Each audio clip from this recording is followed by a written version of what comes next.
আজকে হচ্ছে আমাদের নতুন বাসার মানে নতুন বাড়িতে ছাদ ঢালাই হবে। যেহেতু ডিসেম্বরের 21 তারিখ থেকে আমাদের বাড়ির কাজ শুরু হয়েছে, কিন্তু এই দীর্ঘ 2 মাসেরও বেশি সময় ধরে আমাদের বাড়ির অন্যান্য কাজগুলো চলতেছিল, যেমন নিচ থেকে শুরু করে ছাদ ঢালাইয়ের আগ পর্যন্ত যত কাজ ছিল এগুলো সব 2 মাসের ভিতরে কমপ্লিট করা হয়েছে। যাই হোক, যেহেতু রমজান মাস তার জন্য সাহারি করে তারপর হচ্ছে ফজর নামাজ পড়ে একটা লম্বা ঘুম দিয়েছিলাম। তারপর সকাল 8টার থেকে ঘুম থেকে উঠে দেখি যে আমাদের বাসায় রাজমিস্ত্রিরা চলে এসেছে। তারপর তারা ছাদ ঢালাইয়ের জন্য যত কাজকর্ম আগে প্রিপারেশন নেওয়ার কথা ছিল ওগুলো শুরু করে দিয়েছে। যত যা সেট করার ছিল সবকিছু আগে ভাগেই করে রেখতেছে, যাতে তারা পরবর্তীতে আর কোনো সমস্যা না পড়ে এবং খুব ভালোভাবে যেন ছাদ ঢালাইটা দিতে পারে। এদিকে একটা হচ্ছে মিক্সার মেশিন, যেখানে হচ্ছে সিমেন্ট, ইট, বালু, যত সব পাথর টাথর আছে সব একসাথে মিক্স করা হবে।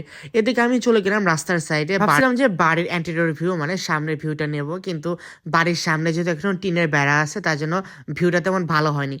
পরে আমি আবার বাড়ির সামনে চলে আসলাম, এখানে দেখি যে মিক্সচার মেশিনের কাজ শুরু হয়ে গেছে। এরা একের পর এক সব কিছু মিক্স করে নিতেছে। তারপর তারা এই মিক্সার মেশিনগুলো যা সব মিক্স করেছে সব উপরের দিকে পাঠিয়ে দিল। এখন শুরু হয়ে যাবে আমাদের ছাদ ঢালাইয়ের কাজ। যেহেতু আমি বাড়ির একমাত্র ছেলে আর আমার বাবা হচ্ছে বাড়িতে আছে, আজকে অফিসে যায়নি, তার জন্য সবাই মিলে একদম ছাদে চলে গেলাম।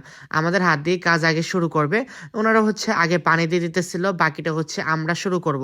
এখানে সব মিস্ত্রিরা আগে সব উপর থেকে মানে নিচ থেকে যেটা পাঠানো হয়েছিল আগে একত্রে রাখলো। তারপর এগুলো হচ্ছে আমাদের পাস করে দেওয়া হবে।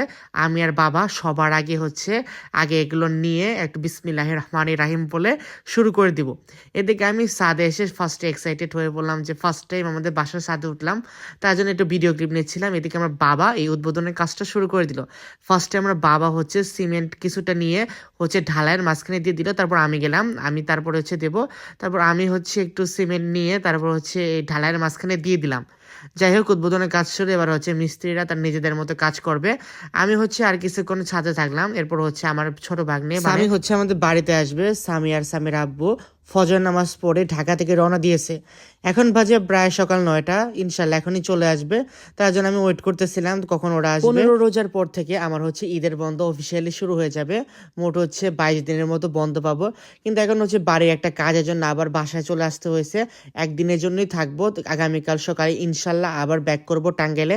যেহেতু আমার ক্লাস এখন রেগুলার হচ্ছে সকাল 8টা থেকে নিয়ে একদম দুপুর 2:30 পর্যন্ত রেগুলার লেকচার ক্লাস হয়। যদি মিস যায় পরে হচ্ছে পার্সেন্টেজের অভাব পড়ে যাবে, ফাইনাল প্রফে বসতে দিবে না, তার জন্য আবার চলে যেতে হবে কলেজ ক্যাম্পাসে।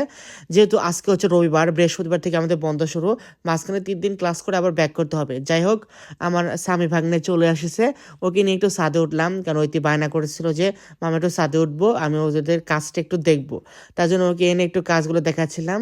যাই হোক, এখন বাজে বিকাল 3টা, ছাদ ঢালাইয়ের কাজ একদম অলমোস্ট কমপ্লিট। এটাই হচ্ছে ছাদ ঢালাইয়ের পর একদম ভিউ। তারপর হচ্ছে আমরা হচ্ছে ইফতারের আয়োজন করব। আজকে হচ্ছে বাড়িতে কোনো ইফতার বানানো হয়নি, তার জন্য সব বাইরে থেকে কেনা।